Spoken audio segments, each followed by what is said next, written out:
ikaze cyane muri uyu mwanya tugiye kuganira. Turaganira n'abantu benshi ariko by'umwihariko turaza kuganira na Apostle Mignone Alice Kabera. Mushobora kuba mumuzi muri benshi ariko niba utamuzi ndi hano kugira ngo tubashe kumumenya neza. Ese ninde?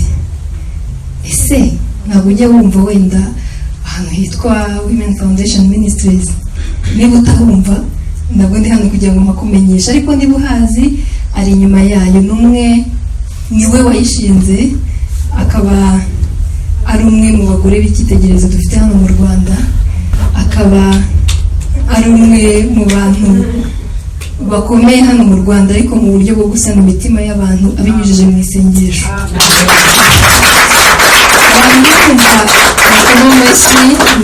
Ni abantu turi buganire nabo bari hano, bari budufashe kugirana ikiganiro neza. Yewe tuganira nitwa Antoinette Niyongira. Reka ntagire nakira umushyitsi wacu mukuru Apostle, karibu cyane. Merci beaucoup Antoinette. Murakomeye? Yego turaho. Turahera ku isengesho cyangwa tuhita dutangira? Bon, kubwa mbajije twaritangira kuko ngomba kukubaza kuko ubu ni wowe muntu twari twasenga. Dusenge, reka tubanze dusenge hanyuma tugende twinjira mu buzima bwa Apostle neza. Ni muntu ki hanze yo kuba ari umuntu ubaha Imana? Urabona ko avuze ngo dutangire dusenge, reka tubanze dusenge. Yego. Mwami Imana nyiramahoro, Imana nyiribihe, ngo ni byiza, ngo ni by'igikundiro ko abavandimwe baturana bahuje. Tugushimiye akanya keza k'umugisha. Reka abakobwa bawe duteraniye hano tugira ibihe byiza bidasanzwe hamwe na Antoinette, kandi ntaba ari twe ahubwo izina ryawe ryonyine aba ari ryo rihabwa icyubahiro. Mu izina rya Yesu, amen.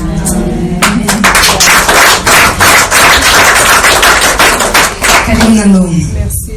Njyewe ndakuzi ariko hari igihe abadukurikiye baba batakuzi nubwo bigoye. Ariko se hanze ya Women Foundation Ministries, hanze y'umuntu tubona ku mashusho, ku mafoto n'ibindi bikorwa agenda ategura turi buze kugarukaho, reka tugaruke gatoya dutangire tugere kuri wa munsi wabonyeho izuba. Byari nko mu muhe mwaka, ku yihe tariki? Urakuze bihagije, ntabwo uri muri babandi bahisha imyaka. Barimo abagore bose bakunze guhisha imyaka. Ukunze no kuvuga ngo Twitter mbese gusa nkaho ukuyeho imyaka yawe, ariko mu by'ukuri navutse le 31 mai, ariko ndi muri generation ya 40 plus. Ku myaka 40 kuzamura kuba hagati ya 40 na 50. Nibyo? Uraza kumbwira ibanga ukoresha kugira ngo udasaza. Hanyuma uravuka nk'abandi bantu bose birumvikana, ariko se ndashaka ko tugera kuri iyo nzira yo kugira ngo ugere aho ugeze aha ngaha. Wakuze uri umukristo cyangwa byaje nyuma? Nakuze, ntabwo navuga ngo urabizi imiryango itandukanye. Hari ukuntu ababyeyi bacu bajyaga muri misa ahantu hatandukanye. Navuga ko ahubwo nta n'idini nagiraga, ariko kameme iwacu bakadutwara muri katolike, tukagira abatanti badutwara mu baporoso, tukagira grand-mère udutwara mu barokore, ariko ntakijijwe. Niho wabatirijwe Alice cyangwa Mignone? Oya, donc quand même nabaye mu katolike. Nabaye mu katolike ariko utari très convaincu, ariko nabayeho. None se waje kubivamo gute utangira gusenga mu bundi buryo? Nta nubwo navuga ngo nabivuyemo, ahubwo nagiye mu giterane ahantu bita kwijabe Burundi. Ubwo ufite nk'igihe kingana iki? Imyaka nari umuntu w'umutineja ko bon hagati je crois 18 ans et 20 ans. Icyo gihe ubwo wigaga muri secondaire cyangwa barayirangije? Niga muri secondaire.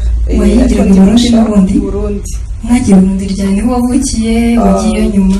Niho navukiye, donc ababyeyi bacu harimo abavukiye Rwanda n'ubunzi bwa 59 then. Hanyuma uvukira iwawe ufite abavandimwe cyangwa uracyabafite abo muvuka na mu ndimwe?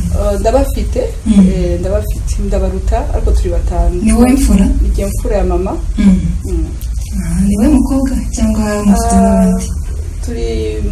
Turi abakobwa babiri. Nawe se abo nawe arasenga cyane cyangwa we ni gake nk'uko wari ubimeze mu bakatolika? Ni abantu baterana bakunda Imana, ariko ntabwo ari abapasiteri, nta wundi mupasiteri bafite. hanyuma rero uza kuzamuka utangira gusenga ufite hejuru y'imyaka 18 nibwo bitangiye hagati ya 17 ans ukomeje. hanyuma se mbwira ikintu cyabaye nk'imbarutso cyangwa se icyafunguye umuryango wo kugira ngo ubashe guhinduka apostle tuzi ubu ngubu. Yewe mama wanjye yakoze accident muri 91 abantu bose barapfa uretse we na murumuna wanjye umwe. Yari accident y'imodoka yari accident y'imodoka ariko imodoka ntiyabugaragaye kamyo yiciye hejuru. hanyuma nca mu kigeragezo abantu bahamagarwa mu buryo bwinshi kitari cy'ibiryo cyangwa se cy'ubuzima twari turiho neza pe ariko muri ibintu byose birahindutse muri icyo gihe cya accident. Yego ndi umwana muto ntafite icyo gukora wa muntu w'igisenzegeri usigaranye wari ufite abantu badasanzwe bari mu buzima bwe bari buzuye bagenda ubireba. hanyuma muri iyo periode navuga ngo niho Yesu yamfatiye muri iyo vide donc niho yamfatiye aca mu bantu. hari umupasiteri witwa David Ndaruhutse yabaga i Bugande aza kuza i Burundi hanyuma hari umuonkwe wari inshuti ye. Yego hanyuma nza kumva ngo hari eglise ngo yatangishwe na umupasiteri wavuye i Bugande uwo pasiteri David. hanyuma rero nza kujyayo yakundaga urubyiruko rero samda akagabura urubyiruko niki nza kujya kwakira Yesu nk'umwami n'umukiza ariko mu Kigali rwose navuye ntazi nicyo nkoze ariko niho hano nibuka ko namwakiriye. waje gukomeza kuzajya muri urwo rusengero cyangwa? Ego narakomeje kameme mu bigare byanjye rwose ariko nkajyayo hakomeza. Ukoze no mu mirimo icyo gihe cyangwa wajyagayo gusa? Mu mirimo protocole kuririmba. Naje kujya muri youth hari committee hari team y'urubyiruko yari so strong y'abana twakuranye buriya biroroha kujya mu kintu ugasangamo n'abantu mwakuranye generation yawe. Yego abana twiganye kuri college rero hero wow tavuga hareba Jean-Luc Karahari Marc Karahari Marc na n'umupasiteri wo muri Life Center i Burundi abantu batandukanye twiganye so numva mbega bya bintu kameme birimo abantu bazima. hari ukuntu rero buriya muntu wese abazi ko ari muzima rero abakureba akabona upfuye ariko wowe ukabona uwa grave. nuko rero utangira nawe gusenga gahoro gahoro none se waje kugera ku rwego wumva ko ugomba gufasha abandi bagore nabo kumenya Imana wamenye icyo gihe gute? ukuntu byaje jewe na Jino twaje gutaha muri uko mwaka gutaha nyuma ya 94 igenda abantu batashe kare natashe Kigali tarafatwa ducana biti sake nyuma iwacu baje nyuma ariko dutashe hanyuma nza kwinjira mu muryango nanone witwa Full Gospel. sinzi ko wajya gumva umuryango utari dini ariko urumva noneho hahandi mvuye muri Vivant Burundi nishikiye noneho muri Full Gospel yaberaga kuri Diplomate ariho hahindutse Serena uyu munsi. hanyuma ngezeyo nibaza ko wenda hari crise y'abakozi mu bo bizeye nanjye abakozi donc nahise njyamo gutangira gukorera Imana gutyo. muri Vivant yari ahantu batarafatisha donc bakiza nkomeza muri Full Gospel. Yego hanyuma sugera muri Women Foundation Ministries gute?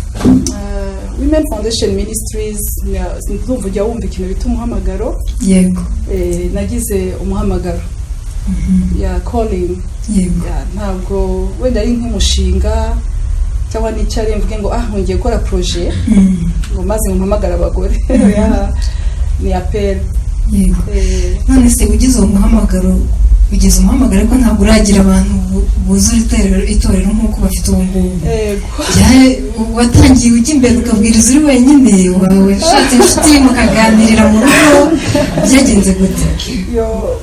buriya Bibiliya iravuga ngo nzagenda mbanyuza mu bibindi bitandukanye. ntabwo aperi ipfa kuza gutya imeze nka kureba twita umwana. urabona nk'umugore watwite abibwira bose ko atwise akumva ikintu cyahindutse ariko ntabwo imbuto ibigaragara. buhoro buhoro uko indi igenda ikura amezi akazagera igihe akabyara umwana abantu bakamubona. rero nanjye niko aperi yagenze ariko hagati aho ntaragira aperi sinigeze nifuza kuzaba pasiteri ndabyibuka banahamagara ubwa mbere gusengesha abantu imbere nabize ibyuya sinavugaga jewe nukuri ntabwo nari umugore w'umukobwa w'inkubaganyi ukunda kuvuga abantu baravugaga nkabona barashiranuka rero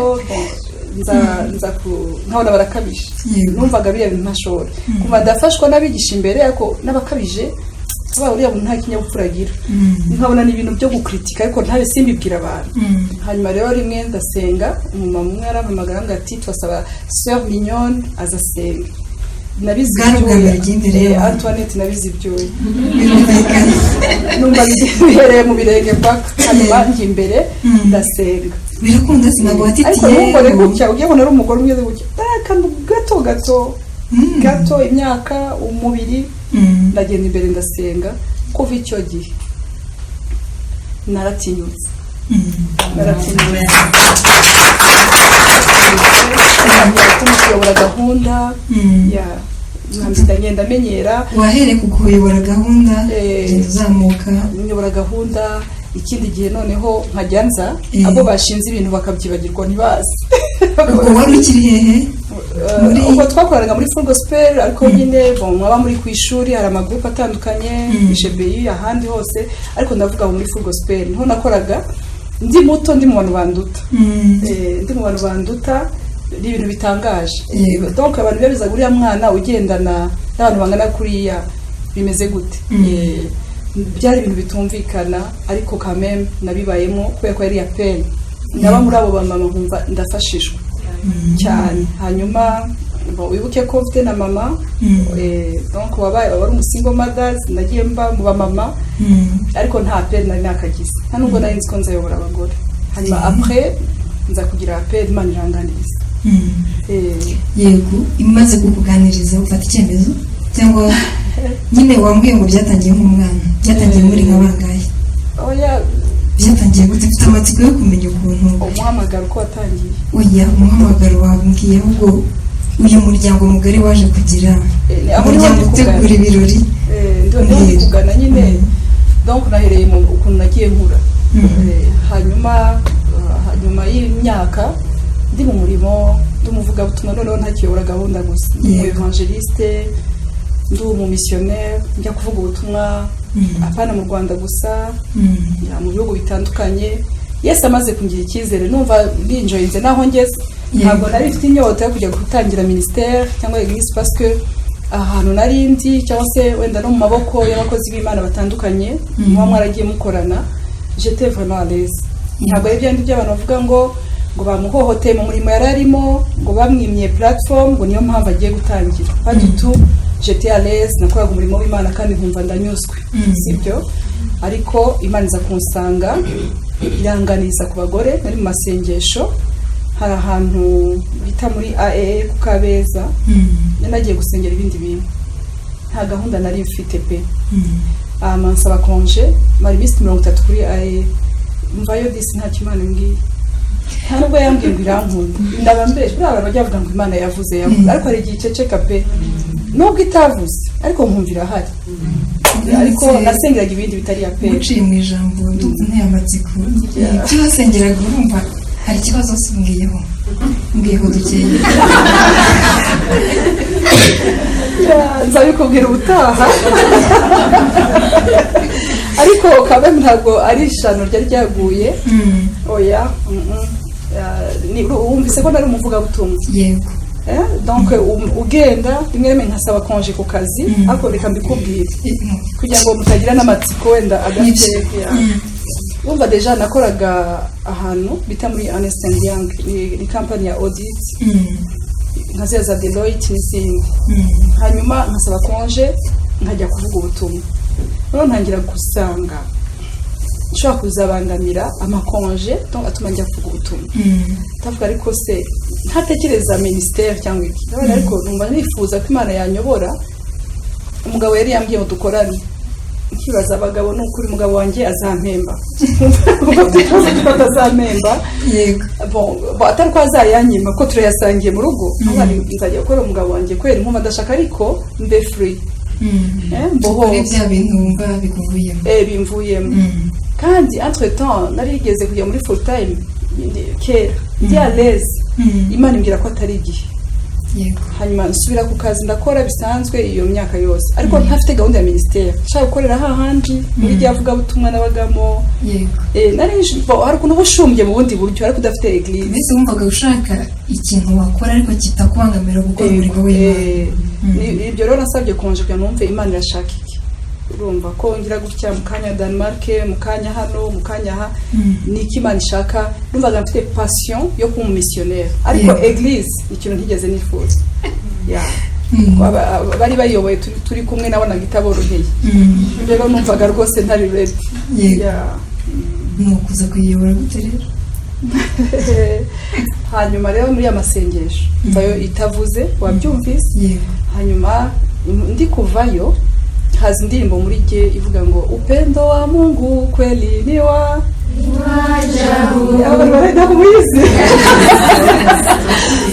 noneho iyo ndirimbo ngenda ndirimba ngo wakati wa Mungu kwangu ni wa ajabu iyo ndirimbo iranyuzura bitewe ubwoba none nkajya kumva ngo wakati ya Mungu kwangu ni ajabu kumva wakati ya Mungu kwangu kandi ubundi icyo gitero ntibakunda kugikoresha kaba ngo waweza kwenda juu nkumva iyo ndirimbo irarenze noneho iranyuzura hanyuma hashize iminsi nganizwa n'Imana ntakiri kuri aye ndi mu masengesho mu cyumba cyo mu rugo ariko akabazo k'amatsiko urimo wagiye kumara iminsi 30 utegereje ko Imana ikubwira ntabwo ikubwiye nta nubwo yambwiye ko inkunda nk'ikiremwa muntu ntabwo ugeraho ukavuga ati kose Mana nakoze ikigo utarimo kumbwira ntabwo ucika nk'intege ntabwo icyo gihe cyakubayeho muri iyo minsi mu buzima umuntu acika intege guceceka kw'Imana si utuyo wigeze kumva ijwi ryayo yego icyo kintu nabonye kibabaza ntabwo nababajwe no kubura umufuka w'umuceri ariko ijwi ry'Imana iyo waryigeze noneho utazi n'icyo wakoze wenda hari igihe buriya umuntu aba yikeka atari nabyo Imana iguhoye ariko ukagira akantu wumva wiketse ariko hari igihe muri twese ayo masezerano turayagira hariho sezon wumva ukumva ntacyo Satani akurega ukumva Yesu agarutse wahita uzamuka rero iyo period numvaga nta kintu numva ndi kwirega ariko nanone nkavuga ntawamenya igihe twiyeza tutejejwe Imana inyobora ariko ngeze mu rugo hashize iminsi mike Imana iransanga igereka vision yose ya Women Foundation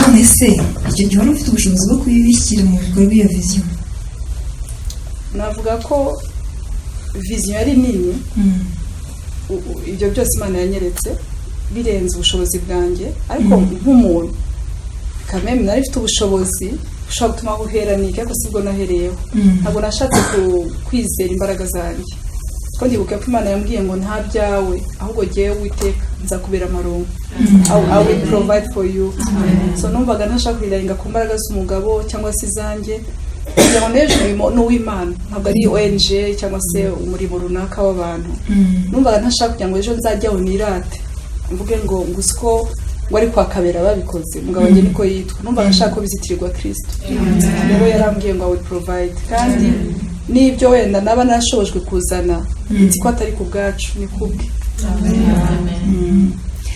hanyuma si rero umvaro nkubwire hanyuma biraje ariko stress ntangira ariko n'abantu Imana ibaganiriza agahita yumva ko arenze isi yose agahita ashuha hari muri 2000 nyuma nafite umwana muto wa kabiri afite donc muri uwo mwaka yavutse ari uruhinja ubundi afite abana bangahe afite abana 3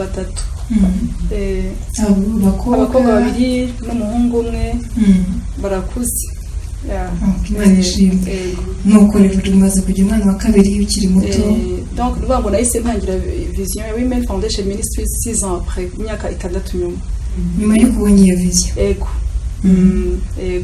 ndumva ujye uyumva ego njye nyumva nyamara nafite amatsiko yo kuvuga se yatangiye gutya sobanukirwa rero Women Foundation Ministries n'umuryango wubaka imiryango ushingiye ku mugore hanyuma tukubaka abagore mu buryo bw'umwuka mu buryo bw'amarangamutima no mu buryo bw'ibifatitse mu buryo bw'umwuka ni ukuvuga ngo ibyo twakora byose nubwo naha umuntu affection nubwo namukunda affection itari mu Imana ihinduka infection ni ukuvuga ngo rero vision yacu ihera mu buryo bw'umwuka donc umuntu abakabasha gusanwa abagatolika bakoresha ijambo nkunda cyane ngo muri roho donc roho muri spirit rero nibaza ko naho ngaho Imana donc yatuyoboye donc spirituellement émotionnellement et physiquement noneho tugasana imiryango dushingiye ku umugore harimo n'umukobwa tukumva ko umugore harimo kororoka umugore harimo ubuzima bago igihe cyose umugore yabonye impact iri positive biroroha ko ayigeza ku muryango wose ariko byageje kuva muri vision biba realite noneho turakomeje muri vision ndabona hari n'abadamu hano benshi nabo basenga muri Women Foundation yo turi bakeya ahubwo kuba ko ntitwari gukwira ariko turi bake babashije kubana namwe muri aka kanya mwakoze cyane ko mwahisemo kubana natwe hanyuma rero turatangira ngiye muri detail amatsiko akantu kanyuma mwatangiye ufite abantu bangana nko gute abantu babasha kuza kumva iryo bwiriza gutumwa Antoine hari ibintu ngiye mbwira abantu ko bavuze Mignone vraiment atubesha ntabwo bizera ngo ndabesha ko this is too good to be true ariko bakambwira ati ese birashoboka uzi ko yewe Imana yanyoboye iramye ngo ntihazagire umuntu nzararika nzatumira hanyuma nza kugira umudamu nawe sinigeze musaba ahantu yitwa Florence Kayihura ahantu kuri La Gardienne bagwisha sambusa ziryoshye cyane ibyo babona hanyuma uwo mu mama n'umuryango we ibaze kunteza ahantu donc ntabwo nari nahabasabye ariko bavuga ati ibintu byiza ugira ugenda wumvira abantu hariya c'était pour 4 mois amezane kandi Imana yari yambwiye kugiye kumahana ariko aho hantu bahampaye imyaka 4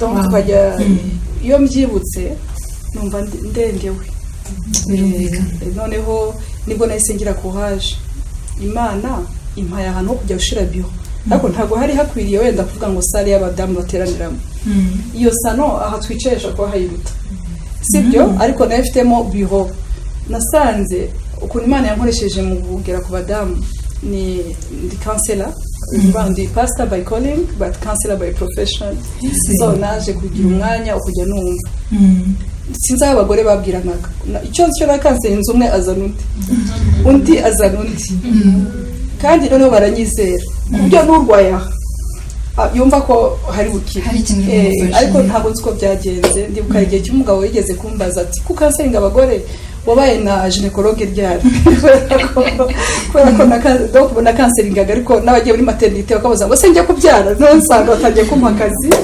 katangiza ariko umurimo wese waguka ariko ntabwo twese dutangira fellowship ya Friday y'abagore nahageze mu kwa kabiri hanyuma mu kwa munani dutangira fellowship hari tariki 11 y'ukwezi kwa munani mu 2006 nibwo twashize intebe muri La Gardienne ndibuka ko nahagurutse njya muri Mateus ngura intebe 25 ndazizana izo ntebe ziracyari izindi zose ziyazicika ariko zo zirahari hanyuma ndangije nziterekamo hama Friday ya mbere abagore baraza Friday kurikira hazamwo 50 ko nahise nzana izindi 25 hanyuma ikurikiyeho shamo 75 tumaze kwa 75 biranga ko tugumamo hanyuma umupadiri kuri Saint Paul atwemera ahantu kuhakodesha amafaranga make cyane hanyuma turavuga dutereka biro igume kuri La Gardienne hama vendredi tujya kuri Saint Paul ubwo mwahuraga nk'abadamu bahuye abadamu yego n'abakobwa tugasharinga ikintu cyitwa ubuhamya hano muri ministère ya Women Foundation Ministries ubuhamya nibwo bwubatse abagore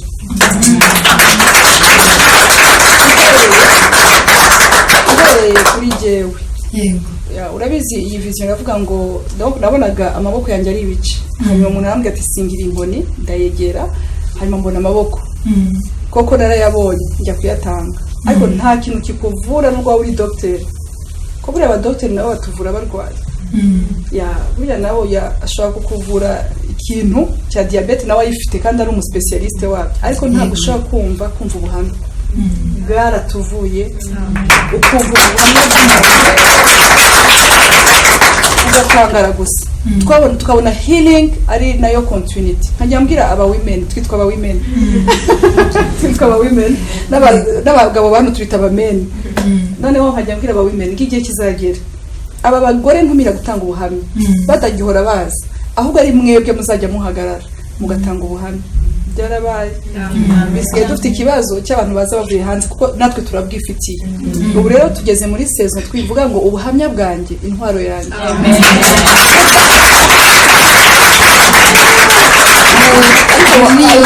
ndetse koko reka mbe nkuretse gatoya wenda turaza kugaruka ariko reka nkomereza mu yego ubuhamya bwanjye niyo ntwaro yanjye my testimony my weapon mon témoignage mon âme iryo jambo nkunda kuryumva nkaryumva mu bikorwa mukunda gutegura ngo abagore twese hamwe icyo gikorwa cyatangiriye icyo gihe muri La Gardienne cyangwa byaje kuza nyuma cyavutse gute umvise ko vision itahereye muri La Gardienne vision nayihawe mbere nka 6 ans avant ariko ibintu byose nahawe sobanukirwa muri vision reka dusubire inyuma uri kuyibona uri kubona itorero nk'uko nguko rimeze wambwiye ngo ubona gufite amaboko magufi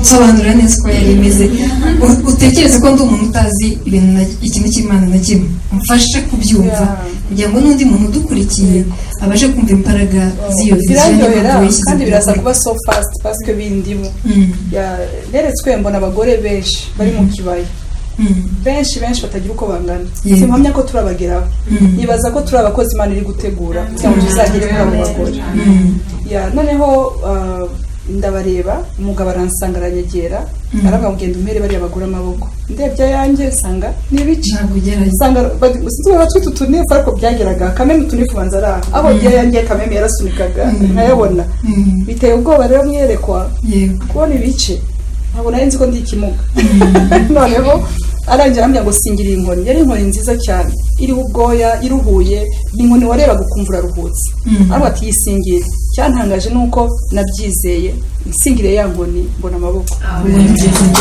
hanyuma uburyo nagiye kugera kuri babagore ni imbaraga z'Imana ntabwo nafashe imodoka ntabwo narushe umusozi nazamutse mvuge ngo nararushe byo mbagereho oya nire tubiye gusa ndagenda nkoza amaboko kuri babagore uwo mwaje amaboko mbona cyane wonyejeje inkoni akabona amaboko bose babona amaboko icyantangaje ko ntababonye muri cya kibaya nababonye ku musozi hanyuma nyuma yabo mbona abagabo bari guhimbaza Imana ngo yahaye bari abagore amaboko hanyuma mbona icyapa cyanditseho ngo Christian Women Foundation arambwira ngo ariko hazamo different services departments ni Women Foundation Ministries iri jambo rya Women Foundation Ministries nari hawe mwiyereko nuko amanza kubona n'ibindi ntagiye kuvuga ubu donc hari ahantu nabonye ndi guhanagura amarira abagore abantu batandukanye ngo kuva mu gitondo kugeza nimugoroba ni byinshi mbona ibyumba bitandukanye ariko nshobora kuvugaho harimo ibyumba ngo abakozi b'Imana bakoreye Imana igihe kirekire ariko batishimye abagore b'abapasiteri bakenyereye ku mahwa babajwe n'ubuzima bafite ibibazo bitandukanye ngo ariko tubahandura iyo department irahari muri Women Foundation Ministries tugiramo n'abagore b'abapasiteri bagenda bakaniyubaka mu churches yabo dufitemo na couples imiryango ndetse na single parents iyo tuvuga imiryango ntabwo tuvuga irimo couple gusa n'aba single parents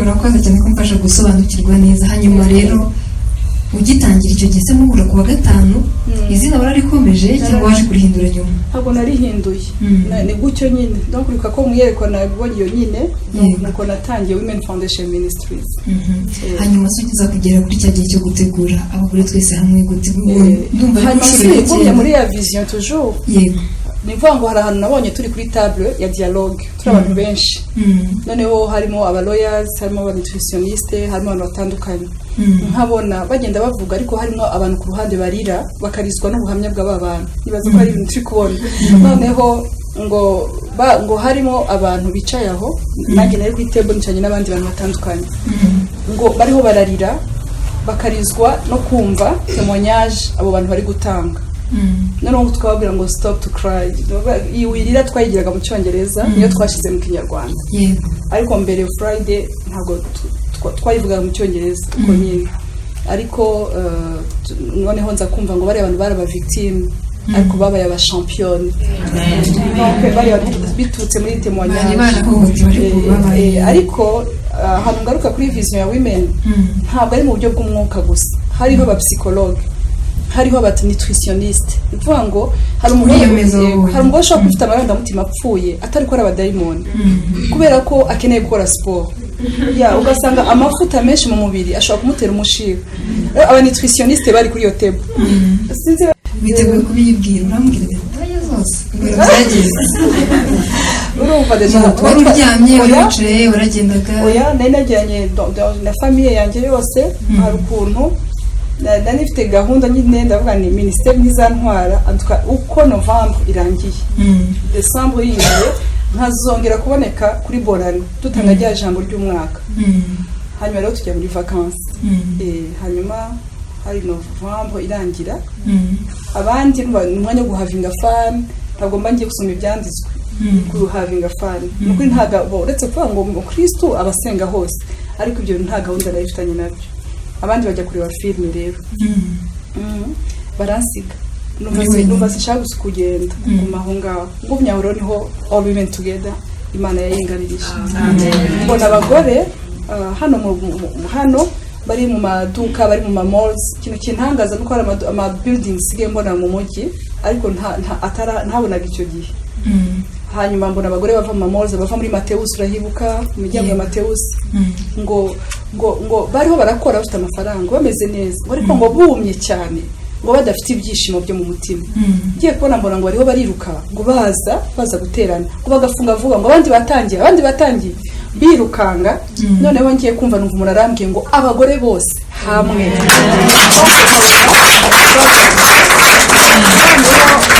All Women Together. Ukuri ibi bintu ntabwo ari ibintu umuntu yahimba ko bihimba byarangira bazi imyaka 13 nukuri biratangiye icyo gihe nicyo gihe yatangiye 2011 mu kwezi kwa donc uva twajyaga muri 2011 hari 2010 tujya muri 2011 July tutangira All Women Together kugeza kuri no nshuro mugiye kuyikora ku nshuro ya cyenda muyikorera ahantu hamwe murahindura hanyuma uratunambwira niki muganira mu icyo gihe. Okay, twatangiye hano turi kuri hitwa kuri Women Foundation Ministries nyine yego niho twahereye twumva sava tukahakundana cyane byaradufashaga no gutegura kuko abagore bose bagateranira hamwe bagategura tusa ariko hatubana hato. Hanyuma tutangira gukora ibiterane mu mahoteli tugakoresha ahantu hatandukanye uretse ko turota kuzubaka ahantu hacu ha conference ahoraho buri mwaka muguma ku bagore twese hamwe buri mwaka ntiduhindura ntabwo muhindura abagore twese hamwe harimo n'abakobwa n'abagore bose ntawe uvuyemo. Twaganiriye na Apostle Mignone ariko afite abantu hano babandi yatubwiraga bagiye baza ari 25 babaye benshi. Ese ubu muzi umubare? Turaza ko muri benshi. Witwa nde? Nitwa Kanzayire Eva. Nanjye nkabandi umumambre wa Women Foundation Ministries. Watangiriye muri bandi 25 cyangwa? Oya, yewe naje nyuma ho gato. Yego. Naje mu mpera za 2010. Za 2010. Yego. Ndashaka mu minota nk'ibiri umbwire Iva wa 2010 n'uyu munsi wa 2019 atandukaniye mu buryo bw'imyizerere, mu buryo bw'umumigisha yabonye no mu buhamya ushobora kuba ufite. Ubundi Women Foundation Ministries ni mpuzamatorero. Yego. Rero ngewe naje mbarizwa muri Catholic, umugabo wanjye sengera mu Baporoso. Urumva nari in between. Yego. Nza ngewe naje nafite gahunda yo guhindura idini. Nza ariko mfite ikibazo cy'uburwayi.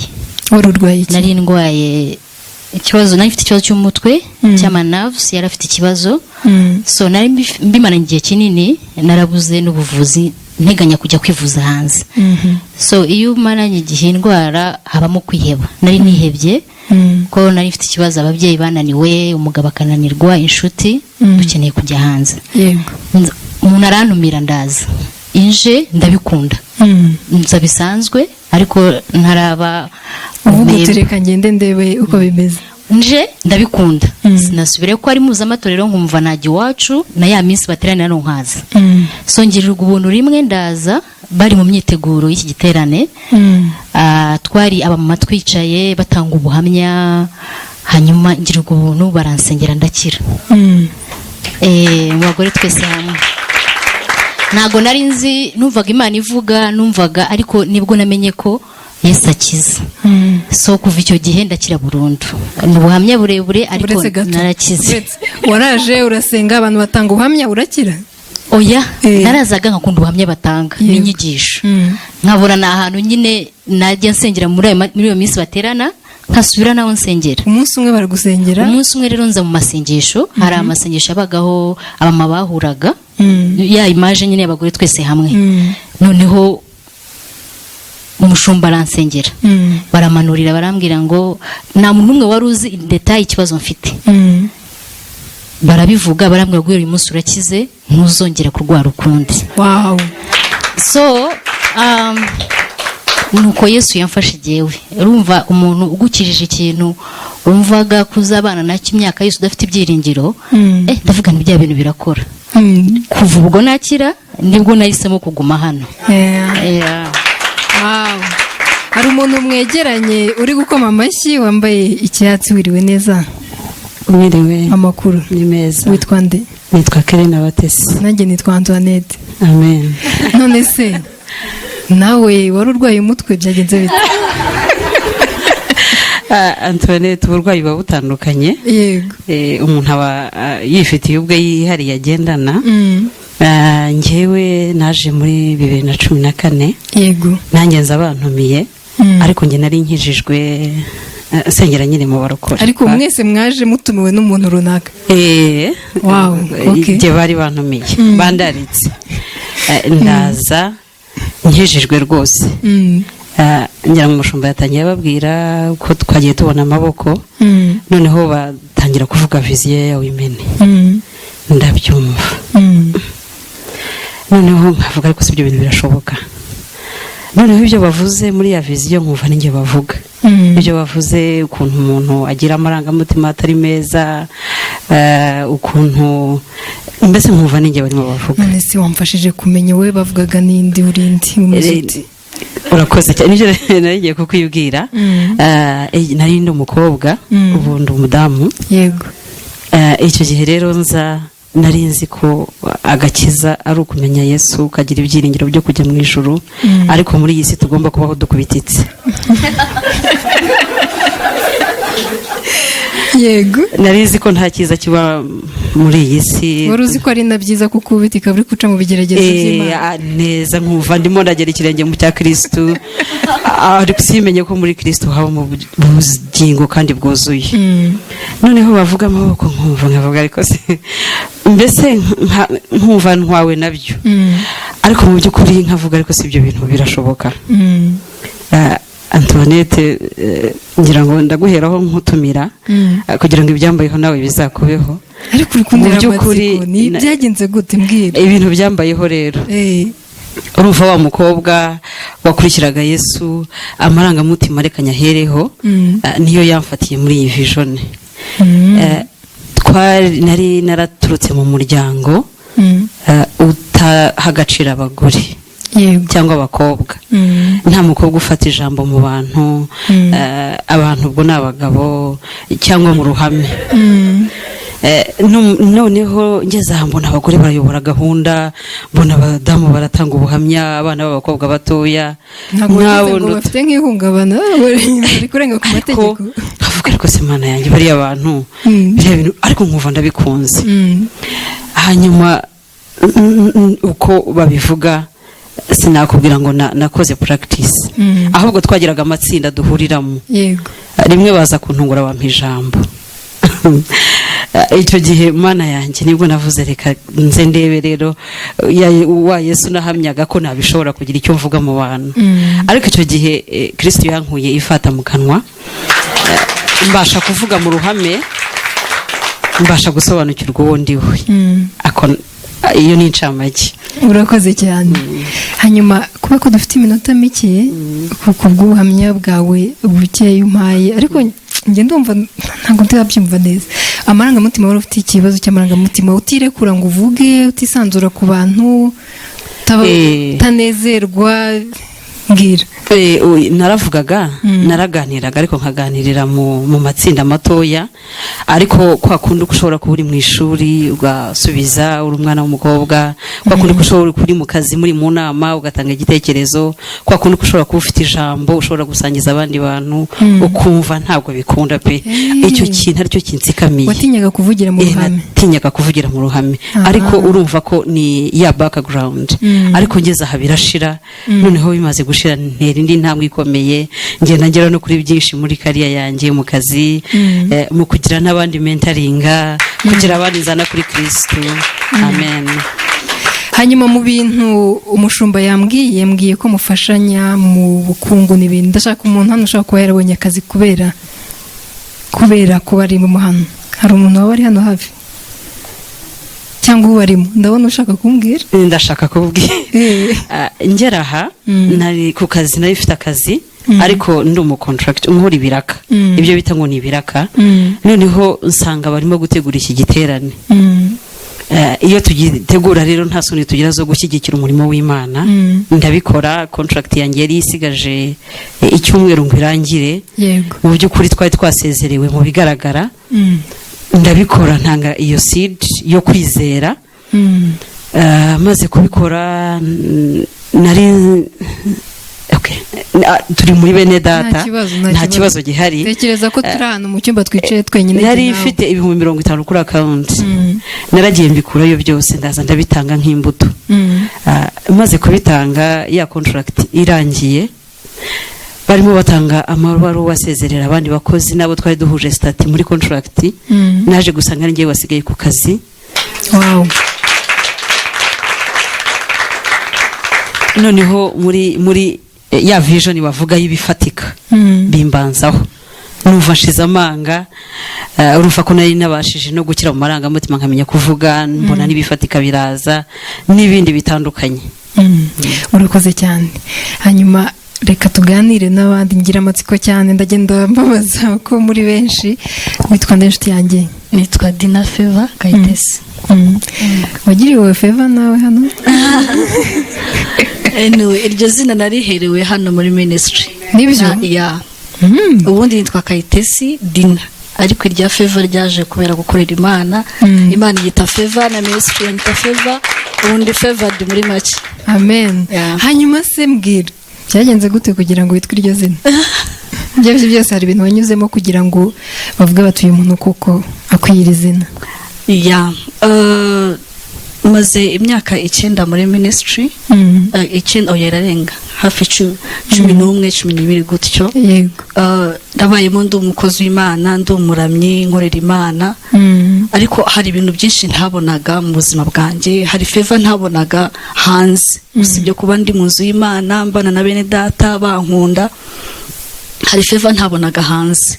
So twari mu masengesho dusenga, twari muri upper room ya masengesho yitwa gutyo.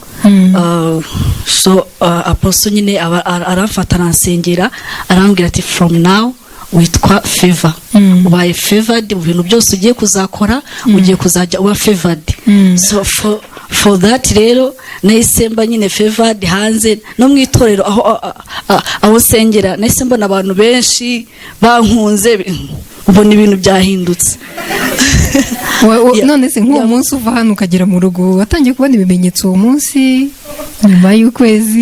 Bigenda biza buke buke, buhoro buhoro, ariko ni mu buzima bwa buri munsi. Umuntu agenda abona igikundiro cy'Imana. Hari ahantu ashoboraga kujya ukahatinda amasaha 2, wahagera ako kanya bagahita bakwakira kubera Favor y'Imana ikuriho. Usko nanjye nzaza ukansengera. Turacyakomeje ikiganiro, turi kugenda tuganira.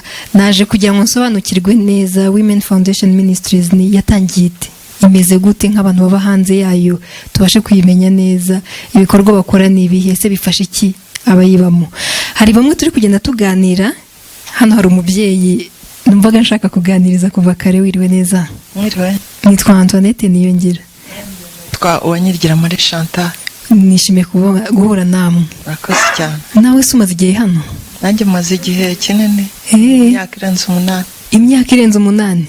Wow. Ujye byose uko imyaka umazemo ufite ubuhamya ufite n'impamvu wagumyemo ibyo byose iyo nta kintu umuntu yunguka arabireka sibyo yego ni iki waba wurungukiye hano mbere na mbere ndeba wampa nk'imyaka ingahe Antoinette umpaye ikizamini gikomeye ariko nagushyira mu cyiciro cy'abantu bakuze yego baruta umushumba yego ariko badashaje yego uretse ufite nk'ingahe ayo namwe mu maboko rero nk'uko umushumba yakubwiye ndi hagati y'imyaka hejuru ya 55 55 60 kandi ukuntu meze wow ayo rero namwe mu maboko tuba twaherewe cyenda umva wahita unahaguruka ahubwo tukareba neza mpaguruke ndebe neza wow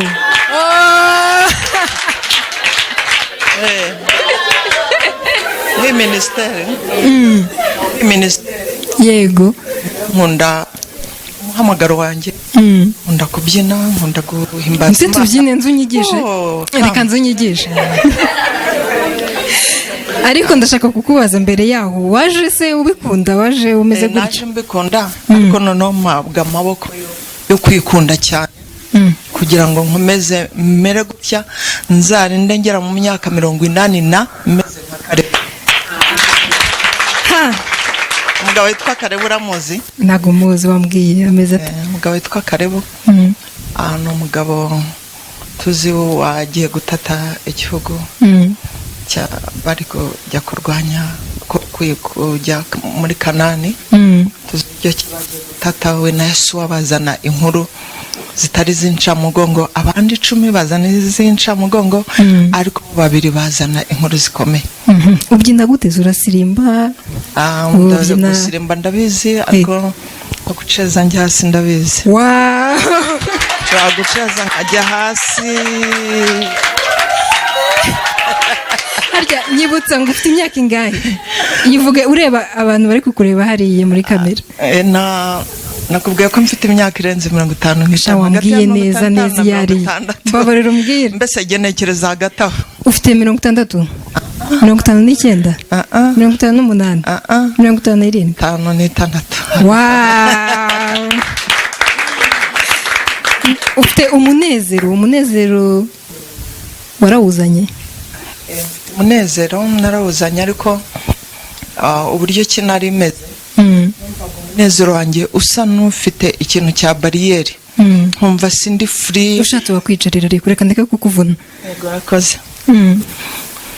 nkumva sindi free nkumva mfite amarangamutima apfuye nkumva sinikunze nkumva sinahagarara imbere y'abantu cyangwa imbere y'iteraniro runaka ngo mbe navuga cyangwa ngo mbe nakora ibindi bintu cyane ariko mpageze nahawe amaboko yo kwikunda no gukomeza kuvuga neza nshize amanga amen utangiye gutuma mfashwe uziko muri kugenda muntwara gahoro gahoro turagutwara ahubwo nawe uraza yego ariko ndabizi neza ko atari bwo buhamya bwonyine ufite reba nyine nk'uko nakubwiye iyo myaka twumvise ubuhamya bwanjye niyo ntwaro yanjye yego njyewe nari mfite igikomere cyo kuba muri uyu mujyi ntize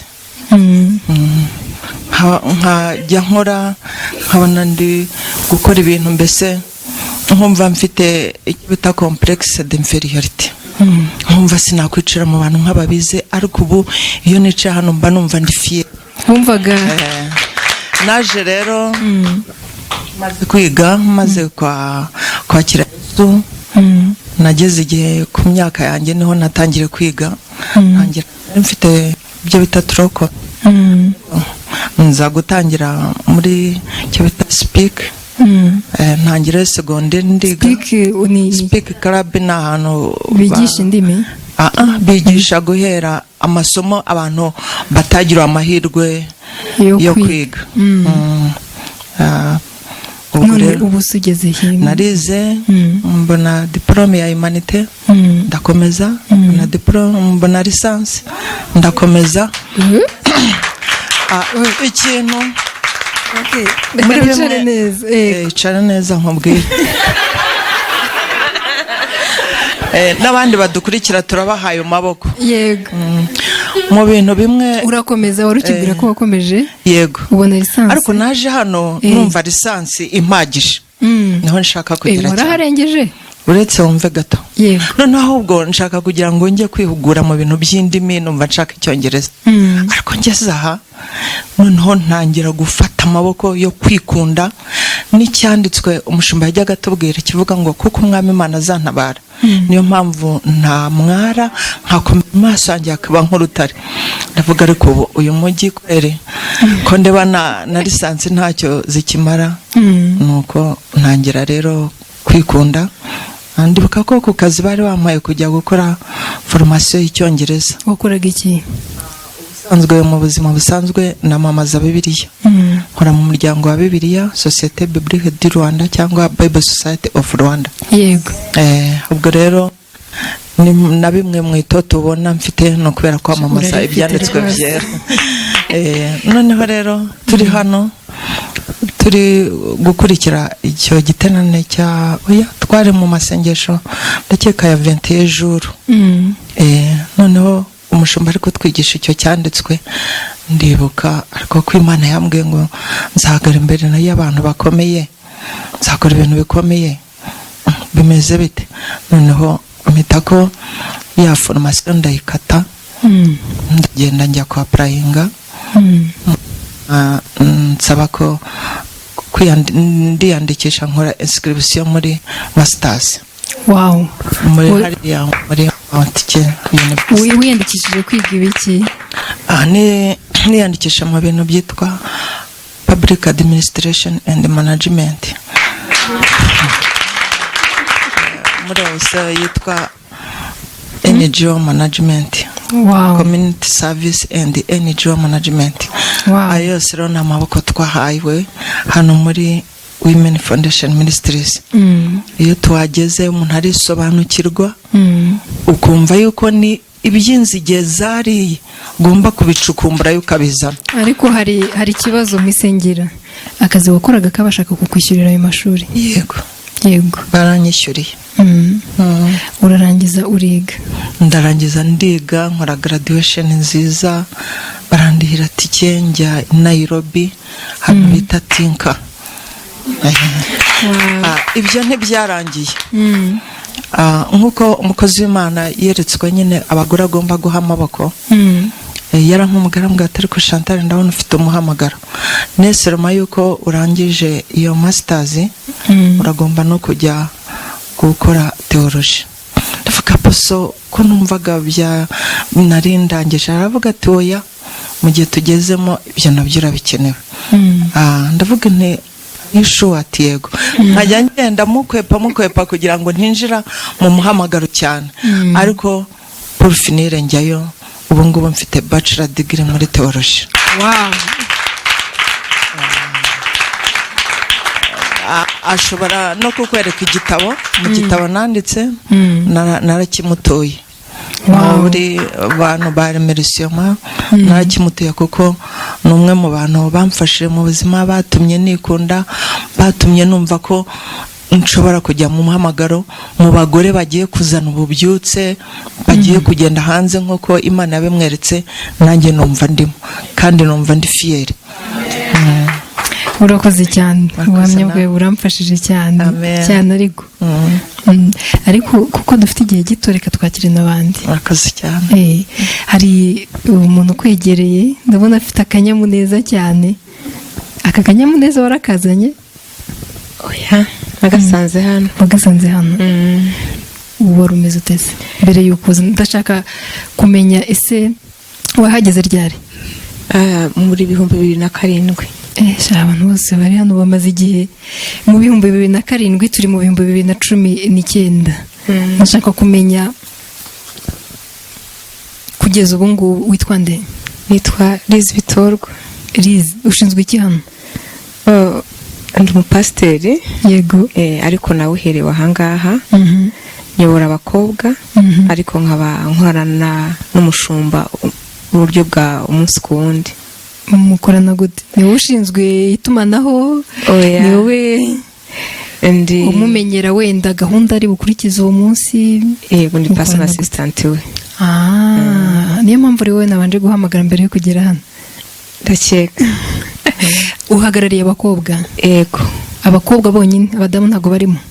Wumvishe ko muri Women Foundation Ministries harimo abakobwa, harimo abamama, ariko n'umuryango n'abagabo barahari. Ariko by'umwihariko kubera abadamu nibo nkuko yakubwiye muri vision nibo yabanje kwerekwa, muri bo abadamu yabonye cyakibaya abantu bari bacitse amaboko n'abakobwa bari barimo. Yego. Okay. Hanyuma Serize, mbere y'uko uhagarariye abakobwa ibyo byose wari umaze kubaturwa n'ikintu runaka, sinzi impamvu ndumva ndi kubindimo, banza nanjye ntangiye kwerekwa. Urimo kwerekwa. Mbwira byaje. Umvishe mwireko yakubwiye kuno ko Imana yamutumye gutanga amaboko cyangwa se kwimpowaringa abantu mu buryo butatu: amarangamutima, mu buryo bufatika, ndetse no mu buryo bw'umwuka. Njye rero kuno ko naje ahangaha ibyo byose nabyo nari mfite, ayo maboko yose yaracitse. Ari mu buryo bw'umwuka, tuvuga ijambo ry'Imana. Natakaje umubyeyi wanjye w'umupapa nkiri mutoya, numva kuva giye numva ntandukanye n'Imana, numva Imana nta hantu tuzongera guhurira. Iwacu barasengaga ari abanyagatolika, ariko numva ntazongera kujya mu rusengero. Nibaza ko iyo yabaye intangiriro ya challenges nagiye mpura nazo. Ubwo urumva mu buryo bw'umwuka mbanandukanye n'Imana cyangwa se n'ibintu byo gusenga cyangwa kwizera. Mu buryo bw'amarangamutima mbambaye affected, gutakaza umubyeyi nkiri mutoya, nkumva mbuze icyerekezo, numva ndakomeretse. Mu buryo bufatika nari nkiri mutoya, ariko ikintu narakoraga, ariko nkakora nshaka kugira ngo mpaze amarangamutima yanjye yamaze gutakara, nkumva muri ngewe harahora vide. Muri make naje ahangaha ayo maboko yose nta na rimwe mfite. Yaje kuza gute rero? Nkuko abandi bagiye babivuga, iyo ugeze ahangaha ngiye mpita ku isoko. Yego. Ku isoko wenda turabyumva ngo ni vision, ariko iyo ntabwo kiri vision. Vision yamaze kuba realistic. Yareretswe, ariko byamaze kuba ibintu bifatika. Kuri Liz byabaye ibintu bifatika gutya. Sinjye nyine, ariko wenda kubera ngiye urimo kubaza reka nkubwire gutyo. Naje mpungabanye, numva ntafite ejo hazaza, numva nshaka kugira ngo nikorera amafaranga, ninywere inzoga inyibagize ibibazo numva mfite cyangwa se agahinda mfite, njyame buke nongere ngiye gukora nk'inzoga, nkumva ubuzima n'ubwo ngubwo. Ariko maze kugira ahangaha, icyambere namaze kumenya ijambo ry'Imana, numvishije ko namaze kuba pastor, birumvikana ko ntajya kwimikwa, ntago yatumwa ngo ajye kunyimika, nta kimana irimo kubona. Nuko hari aho Imana yari imaze kongeza. Ntiyari yarangiza, ndacyari mu rugendo umunsi ku wundi ndubakika muri ubwo buryo bwose. Mu buryo bw'amarangamutima numva nayo ntabwo aruzura cyane, ariko byibuza aho ngeze uyu munsi ndi umuntu ushobora kugira ikintu nafashisha abandi bakobwa. Ariyo mpamvu nyobora abakobwa. Mu buryo bufatika, ubundi rwiyemezamirimo. Wow. Naje ahangaha kubera ihungabana, maze gutakaza akazi kanjye, nisezereye, nkumva ndahaze. Gusa bambwiye ngo njye gukora, bari bampaye invitation kugira ngo njye gukora. Nakoraga muri PSI Rwanda, banyimura kujya gukora Ruhengeri. Ruhengeri nta ambiance nari mfite, nari menyereye ambiance muri Kigali, abantu mwasohokanaga ntabahari. Noneho nisanga ku weekend ariho ngomba kuba mu kazi cyane, numva birandambiye, ndasezera. Numva nizeye ko mfite experience ngiye guhita mbona akazi. Bita mara nk'amezi angahe nta kazi ko mfite. Urumva naje hano ndi empty. Ariko ubu ngubu ndi rwiyemezamirimo. Wow. So ibyo byose ndabikesha iyi vision. Urakoze cyane. Tunga, uraho? Twize ku kigo kimwe muri segonderi. Yego. Amakuru ni meza. Uracyakora deba? Ndagerageza. Cyangwa usigaye uyikorera hano? Hose no hanze. Niyo kariye nakomeje. None se kuduherukana ngiye nkureba mbona nta kibazo ufite. Byaje kugenda gute? Ntabwo mvuze ko abazana ari abafite ibibazo gusa, ariko nzi ko abari hano ari abacunguwe. Ndashaka rero ko umbwira. Nkuko ubivuze, uroye ngiye nta kibazo wenda mu bijyanye n'imibereho. nari mfite kuko ninjiye hano mfite akazi nkora ninjiza amafaranga kandi ndi muto ariko mu bijyanye n'umwuka n'amarangamutima nkuko n'abandi bagiye babivuga nibaza ko yarapfuye ndetse numvaga yuko Imana simbizi nta kintu na kimwe cyiza yabasha gukora kuko nari maze kugira rejection y'umuntu w'ingenzi kuri njyewe numvaga yuko ari we fatiro ari we buye ari we utari ukwiye kuba yandijectinga cyangwa yantererana so ninjira hano nkora nibaza yuko wenda bifatika ari byo byageragezaga niyo maboko wenda nari mfite agerageza ariko nabwo ninjira hano nari mfite ubwoba yuko abantu b'abarokore ninkizwa nimbyinjiramo cyane ari icyaha kugira amafaranga cyangwa ari ubwibone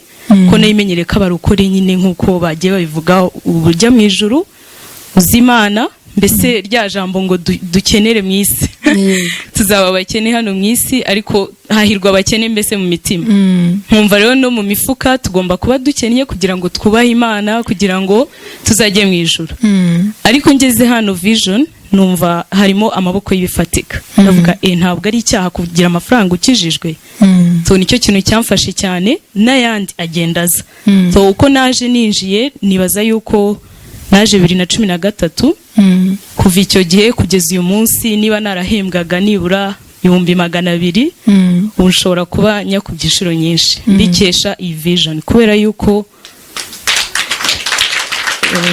itinyura umukobwa itinyura umuntu kumva yuko nawe afite icyo yakora cyane ko wenda nuko vision ari nini ariko harimo party ivuga yuko abagore bazareka kuba abaconsumer bakaba abaproducers so nanjye numvaga rero yuko mbere na dependinga ku mubyeyi w'umupapa wanjye kuri musaza wanjye umuonkle nkumva atanshakiye akazi simbizi I'm lost ariko ngeze hano namenye yuko nshobora gufata CV yanjye umukozi w'Imana akayihesha umugisha nkayidepoza ahantu bakampamagara nanjye nkabona akazi cyane inshuro nyinshi maze kubona akazi navuga ko nagize akazi gafatika ngeze muri vision ko mbere narakoraga ariko nabyo bimeze nk'ibiraka ngakora ejo hashira bimwe bavugaga bya deba nkajya muri training amezi 6 bikongera bikarangira so ntago nabaga nzigiye bazongera kumpamagarira ariko ngeze hano nibwo nabonye akazi kari stable mfite contrat indéterminé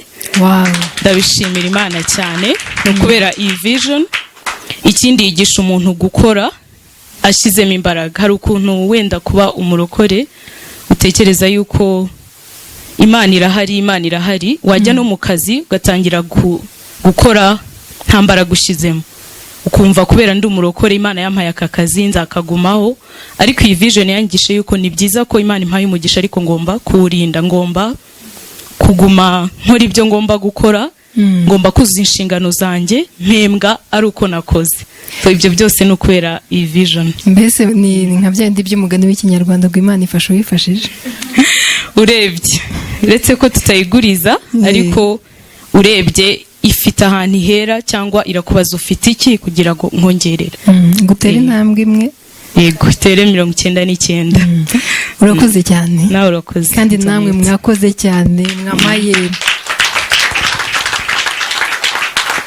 mwakoze cyane mwebwe mwampaye umwanya wanyu tukaganira mukabasha kwisanzura kuri jye mutari munzi byamfashije nanjye cyane ubuhamya bwanyu nanjye burimo buramfasha gahoro gahoro muracyakurikirana ikiganiro turi kugirana n'umuryango mugari wo muri Women Foundation Ministries akaba ari umuryango cyangwa se itorero riyobowe n'umushumba n'umuryango ni umuryango uyobowe n'umushumba cyangwa umubyeyi bwo akaba yitwa Munezero Alice Mignone Kabera nyuma y'ibikorwa byinshi mwakoze ndetse n'abantu mwagiye mufasha mu bikorwa mwakoze hari nk'igikorwa ngarukamwaka mukora cyitwa abagore twese hamwe nyuma yo kuba mwafasha abantu hano mu nzu y'Imana ariko noneho no hanze n'abandi batabasha kugera hano mukaba mwabageraho mukabahuriza hamwe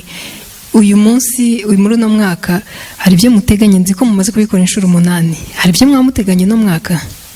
ejo bundi itariki 16 z'ukwa munani kugeza ku 16. Donc ni mu byumweru nka 2 bizabera hehe? Bizabera kuri convention center kuva itariki 16 kugeza 16 z'ukwa munani 2019. Noneho nge ntabwo ndahagera ntasiri inyuma kugira ngo tutumire n'abandi hirya no hino tutari kumwe hano, abagore twese hamwe. Ntabwo ari kuba ngo abagore bo mu mujyi wa Kigali duhuza gusa n'abakobwa. Oya, nibyo nanjye kubaza ngeze ndahagera biba bimeze bishobora kwibaza ko se n'abagore bari mu nzego zikomeye, abagore bari kuri marketplace, cyangwa se n'abagore bari mu rwego nk'abangaba wenda baganire nabo. Oya, ahubwo tujya mu cyaro kuvuga ngo buri ntara tuyizanamo abadamu bashoboye kubijyana bakabishyira abandi, bitamo ababyumva vuba bashobora kuzabitwara mu ntara. Buri mwaka rero twakira abagore, hari igihe twakira 300, hari igihe twakira 400, hari igihe twakira 200, biterwa n'uko umwaka bigiye bimera.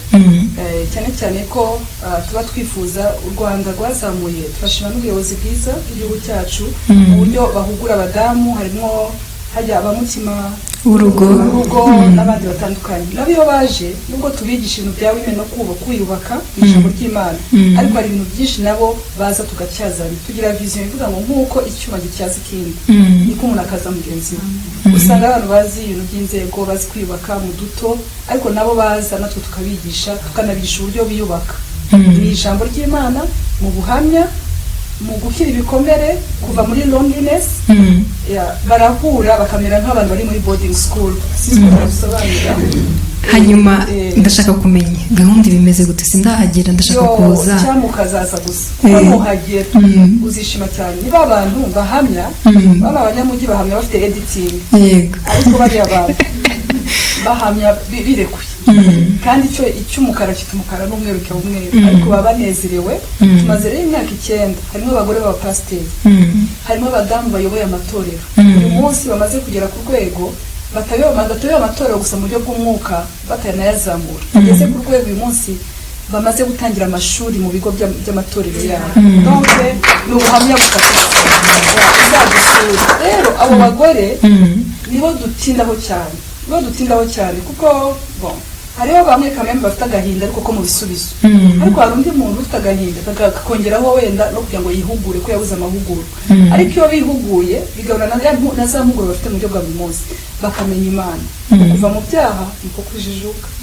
Iyo bamenye Imana bakora ibidasanzwe. Abo bagore bose turabana, niyo mpamvu mvara abagore bose hamwe, sabo mu mujyi gusa, n'intara zose. Abagore bose hamwe, ikintu cy'ingenzi kiba kirimo no gusenga. Ikintu kinini rero, harimo n'abaza basenga ariko bafite ibikomere. Yego, gusenga ni main, kuko twabikubwiye ko turi ministère yakiriye Yesu, twakiriye Yesu nk'umwami n'umukiza. Genda nubwo nakwemera ko Imana ifasha uwifashije ndetse kuri kakano, mu by'ukuri nibyo twifasha niyo aho turi niyo, no kugira ngo tubyuke bikemera niyo, no kugira ngo tuvuge ni kukwerayo kandi iyo nkavuge ngo mu by'ukuri nicyo kintu duheraho, isengesho, kubasana. Ibindi barabikura hanze, bamwe baje bize, ariko amashuri meza ntabwo atanga amahoro. Ariko noneho bamara kwakira Yesu umwami n'umukiza tukanabahugura. Duhugura rero tutazanye ibintu bisha. Women Foundation Ministries igenda na gahunda za leta, nka ibikorwa byo kuzamura abaturage, byo kuzamura abagore mu gihugu. Turabahugura, tuzana n'abayobozi muri CNF n'abantu batandukanye, n'abantu bagiye bava ahandi bakagira aho bagera, bakaza bakabyiga bakabyumva. Ntabwo fe turakagwa kari ahantu, turi abantu bakora mu mirimo ya buri munsi dukorana n'inzego. Hanyuma nk'ubu ngubu ndi ahantu mu ntara, ntabwo nzi umuntu mwatoranije wo kumpagararira, ndashaka kuza, bisaba iki kugira ngo nze mu bagore twese hamwe kuri ino nshuro?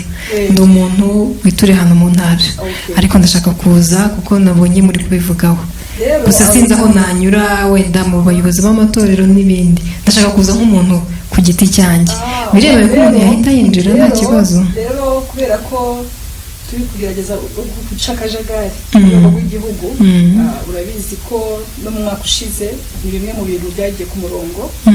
Ntabwo abantu bose bemerewe kuza mu giterane bakicumbikira, donc batandukanye ashava mu ntara agasanga mukuru we mu mujyi wa Kigali akaza kuri convention nta muntu tuzirukana nta cyangombwa dusaba nta mafaranga dusaba apfa kuhagera gusa akagera kuri convention ariko umuntu uri mu ntara afite itorero hari icyo bita impuzamatorero mu ntara ntabwo dutumira rero abari mu matorero gusa ahubwo dukorana na CNF nanone bayita National Council Women National Council kugira ngo tutazana abarokore gusa haza n'abisilamukazi haza n'aba Adventiste batandukanye kugira ngo tudasanga twagiye muri born again gusa Pentecostal churches oya Women Foundation Ministries dukora n'amatorero atandukanye rero amatorero turayatumira bigaca mu churches ariko dushaka abandi batari mu churches duca mu nzego za leta none se nk'ubu mfite umugabo ashaka kumerekeza yahagera cyangwa ntabwo byemewe ikintu cyiza ubundi tugira iminsi 4 ariko Antoinette umunsi wa kane yego tugira iminsi 4 3 ni abagore n'abakobwa gusa ibanza ariko wa kane yari vendredi Friday kwa gatanu abagabo baremewe kuza abasore bose baremewe kuza turabana turimo gusoza kugira ngo utubwire nk'ijambo riri ku mutima w'umushumba urakoze cyane kuko kumpa aya mahirwe numvaga ari cyo kintu gikwiriye parce abagore turi kubatumira dufite ijambo tugenderaho Zaburi ya 68:12 ndahakunda cyane aravuga ngo umwami Imana yatanze itegeko umse ko ari itegeko itegeko ni ikintu kidakuka duhawe n'umuntu watwiremeye ngo yatanze itegeko ngo maze abagore bamamaza inkuru uziko abagore nanjye ndimo tuzi kuvuga banange turavuga abadamu cyane bamamaza inkuru ngo baba benshi ntabwo babaye bake rero iki si giterane gihuruza gihamagara abagore bake ako birakwiye ko umugore wese yamamaza inkuru uri mu isoko akamamaza inkuru uri muri bureau donc izikomeye akamamaza inkuru aba hafi n'abakure bakamamaza inkuru ngo maze ngo abagore bamamaza inkuru baba benshi ufete abagore ni bamamaza inkuru bagahindura izo basanzwe bamamaza amen tugahindura parce que buriya nta mugore utamamaza oya abagore baramamaza pe ariko tube focus twamamaze Kristo amen twamamaze Kristo ntitwamamaze ibintu ntitwamamaze imyenda igezweho ntitwamamaze maquillage zigezweho ntitwamamaje ngo hari abagore b'inzobe bari hariya n'ibikarabira hari kandi twese turi muri Kristo Yesu ahubwo twamamaze ikintu kidasanzwe twamamaze Kristo nk'umwami n'umukiza amen ntuvuge ngo ntuzi Bibiliya kuko Bibiliya si ngombwa ngo uyimenye nka bishop runaka cyangwa se padiri runaka Bibiliya ya mbere navuga tutarajya muri Bible n'ubuzima bwanjye uwo narindi nuwo ndiwe nuwo ntekereza kuzabaho rero nta kwamamaza bike mfite nkavuga ukuntu Yesu atanga ibitotsi nkavuga ukuntu Yesu aruhura nkavuga ukuntu Yesu atangaje hari uburyo twavuga Kristo abantu bakunze kwikomplika cyane bigatuma batamuvuga rero hasi akavuga ngo aho nyine ngo abami ngo barahunga abami nta nkunda cyane abami n'abantu bakomeye abami bibaza umwami guhunga umwami agahunga ariko abagore basigaye mu rugo abagore basigaye mu rugo abagore basigaye mu ngo zabo abagore batabivuyemo nubwo bisharira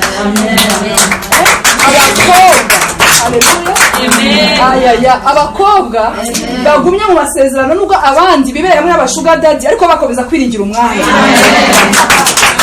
ngo abami barahunga babandi twabonaga twati uziko na runaka bivuyemo uziko niye bivuyemo hari igikombe bita baka icyo gikombe ngo ni igikombe kirimo imirambo myinshi ahantu ugenda ubona abantu bari bakomeye kukurusha abantu b'abanyembaraga bahambaye bari bakomeye ngo abantu bakahanyura ngo ariko ngo twebwe tuhanyuze ngo tuhahindura amasoro kandi ukareba abandi barahaguye hari amagambo yagushije abagore batakeguka ariko ndashimira Imana ko abami nubwo bahunze abakagombye kubashigikira barabaretse basanze batabivamo ariko ngo umugore ugumye mu rugo umugore ugumye mu rugo rumeze gute umugore uhihangana umugore uhagaze umugore uvuga uti nubwo iminsi ari mibi ntabwo ari karande izatambuka ariko Kristo niwe muzima ariko abo ngabo bazabona iminyago rero hari abagore n'abakobwa bihanganye numva afitiye message uyu mwanya turi kumwe nawe njye numva abantu bavuga ngo uriya muntu ngo afite ibibazo byamureze ntabwo bibaza ko ikibazo ari ikibazo ahubwo ikibazo ni uko ngicamo amen Yes ashimwe nibaza ko ikibazo ari uko ngicamo si ukuvuga ko niko bu champion ntabwo ushobora kwitwa twe tuvuga ngo from victims to champions kuva mu gutsikamirwa tuba abatsinzi ujya se ngo widutsikamira biba byararangiye ntabwo biba byararangiye byose ariko ni wowe ugomba gufata decision yo kuvuga ngo ibyankandagiraga ngiye kubikandagira ibyajyaga binzikamira nanjye ngiye kubitsikamira birava he kuguma mu rugo rero rimwe na rimwe si ku rugo rwanjye gusa oya ni urugo rwitwa amasezerano y'Imana ni urugo rwitwa kuguma muri zone Kristo agushatsemo nubwo ibintu byaguhinyuza ibihe bikaguhinyuza ariko ukagumamo abandi bakabirekura ariko uwo ngo bazabona iminyago ndashimira Imana ko ni all women together igiye kutuzanira iminyago iminyago ku bakobwa n'iminyago ku bagore numvaga disi nakomeza reka ndangize mvuga ahantu muri Cantique de Cantique kuri kabiri haravuga ngo umukunzi wanjye amen ngo ameze nk'akarungu ngo mu mahwa iyi all women together ndashaka kubwira abagore bari hirya no hino bameze nk'akarungu kari mu mahwa ngo bameze nka lily nakantu kaka flower nakari uburabyo ubuntu bw'amahwa bugenda bushikamiyeho ariko ngo ngo ameze nk'umugore ngo mu bandi bakobwa ngo ameze nk'akarungu mu mahwa ngo hari abandi bakobwa mubwira ariko bya bintu babivamo uzakomeza kwihangana dore abandi twiboneye gute abandi twarabyoroheje ariko warakomeje ari mu mahwa ari mu bintu bitandukanye ariko akomeje kuba ururabyo rutoshe akomeje kuba umuntu udasanzwe rero abo bantu nibo mfitiye message mbabwira ngo nimuze Yesu abahandure nimuze Yesu abaha iminsi myiza nimuze mu bandi bakobwa haleluya kandi umukobwa udaherutse iwabo ukeneye na affection aha ni iwacu muri women ntabwo ari ngo ni church gusa ntabwo ari ministère ntabwo ari eglise ni ministère ariko aha ni iwabo w'abakobwa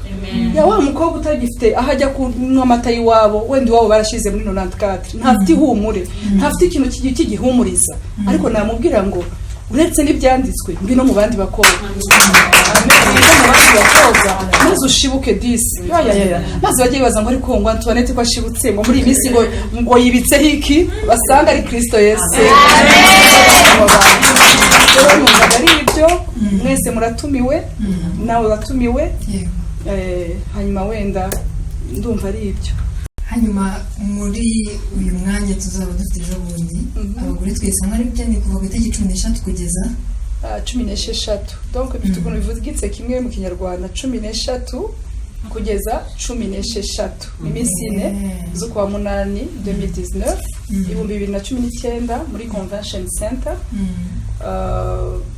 kuva saa 10 imiryango izaba ikinguye kugeza saa 3 z'ijoro tuza kwinjira n'ubuntu ko hari abantu bajya bakunze kujya mu biterane hariya ngo byishyuza noneho rimwe na rimwe bakumva wenda tuzabishyuza oya n'ubuntu ntabwo twishyuza mu biterane bya all women together hanyuma ikindi nanone nuko dufite abashyitsi dufite umudamu udasanzwe umukozi w'Imana umushumba w'abashumba ashumbye abandi bashumba benshi munsi ya ministeri yabo harimo nk'amatora arenze 1000 bashumbye abandi bashumba Pastor Jessica Kayanja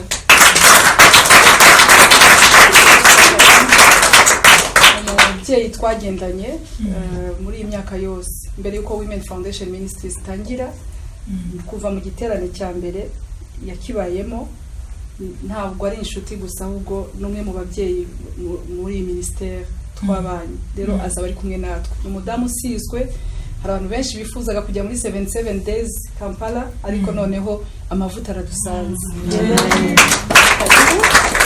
hanyuma turi kumwe n'umudamu witwa Pastor Grace Kapswara akorana n'umukozi w'Imana witwa Bismarck Tudo Bismarck umukozi w'Imana Bismarck ntabwo waba hafi ye ngo ube umuntu usanzwe umukozi w'Imana akoreye imyaka myinshi rero uwo mudamu Grace Kapswara azerekezwa n'umugabo we barakorana akaba ashinzwe couples ministry muri ministeri ya Bismarck rero akaba azaba ari kumwe natwe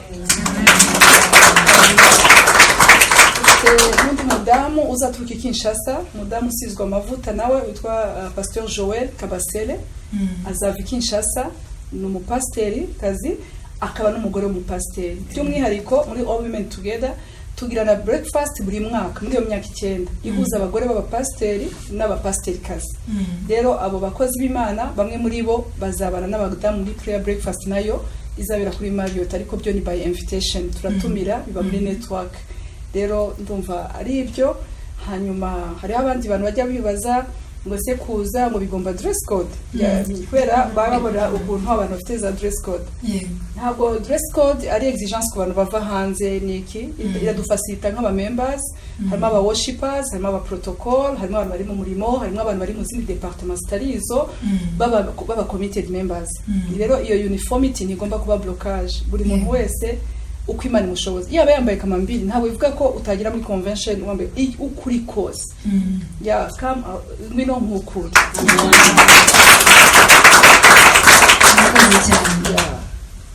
Reka mbashimire rero kuri uyu mwanya mwese mwagize wo gukurikirana kino kiganiro. Ni umwanya twagize wo kubasha gusobanukirwa neza ese abadamu abagore twese hamwe n'igikorwa kimeze gute, ese cyafashije bandi. Ari ubutumwa wagiye ubona, niba uhereye inyuma ureba ushobora gusubira imbere ukongera ukareba neza kugira ngo bibashe kugufasha. Jye nitwa Antoinette Niyongira, wakoze kubana natwe. Wow.